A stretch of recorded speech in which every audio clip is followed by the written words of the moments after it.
മദ്രസകൾ ധാർമ്മികതയുടെയും മൂല്യബോധത്തിന്റെയും പ്രഭവ കേന്ദ്രമാകണമെന്ന് Sunni management association ജില്ലാ management conference മദ്രസ പ്രസ്ഥാനവും മൂല്യബോധവും എന്ന പ്രമേയത്തിലാണ് SMA കോൺഫറൻസ് സംഘടിപ്പിച്ചത്. മുസ്ലിം വിഭാഗത്തിനും കേരളത്തിനാകെയും കനത്ത സംഭാവനകളാണ് മദ്രസകൾ നൽകിക്കൊണ്ടിരിക്കുന്നതെന്നും എല്ലാ മതങ്ങൾക്കും മൂല്യമുണ്ടെന്നതാണ് മദ്രസയിലൂടെ പഠിപ്പിക്കുന്നതെന്നും കോൺഫറൻസ് അഭിപ്രായപ്പെട്ടു.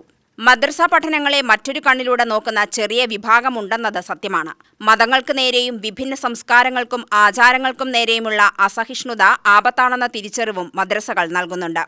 ഓരോ സ്വാതന്ത്ര്യവും സംരക്ഷിക്കപ്പെടേണ്ടതാണെന്നും കോൺഫറൻസ് വ്യക്തമാക്കി. ദീർഘകാലം മദ്രസ കമ്മിറ്റികളിൽ അംഗമായി സേവനമനുഷ്ഠിച്ചവരെ കോൺഫറൻസ് അനുമോദിച്ചു. MP അബ്ദുൾ റഹ്മാൻ ഫൈസി മാരായമംഗലം കോൺഫറൻസ് ഉദ്ഘാടനം ചെയ്തു. നാളെയുള്ള നായകന്മാരാകാൻ പ്രാപ്തരാണ്.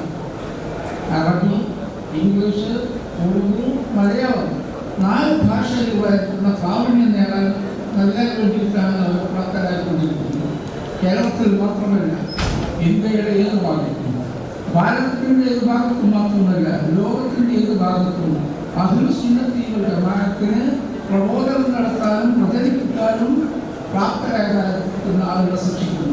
നിങ്ങളുടെ മക്കളെ അവർക്കാക്കാം, ഫീസ് കൊടുക്കാൻ പറ്റുന്നവർക്ക് ഫീസ് കൊടുക്കാം, അല്ലാത്തവർക്ക് ഫീസ് ഇല്ലാതെ പഠിപ്പിക്കാം. പഠിപ്പിക്കാതിരിക്കേണ്ട ആവശ്യമില്ല. സാധുക്കളായ കുട്ടികളെ ദത്തെടുത്ത് പഠിപ്പിക്കുന്ന സംവിധാനമുണ്ട്. KP മുഹമ്മദ് മുസ്ലിയാർ കൊമ്പം അധ്യക്ഷത വഹിച്ചു. KV സിദ്ദിഖ് ഫൈസി, ഡോക്ടർ മുഹമ്മദ് കുഞ്ഞു സഖാഫി കൊല്ലം, ബദറു സാദസ് ഇബ്രാഹിം, ഖലീൽ ബുഖാരി അലിയാർ എന്നിവർ സംസാരിച്ചു. UTV news, Palakkad.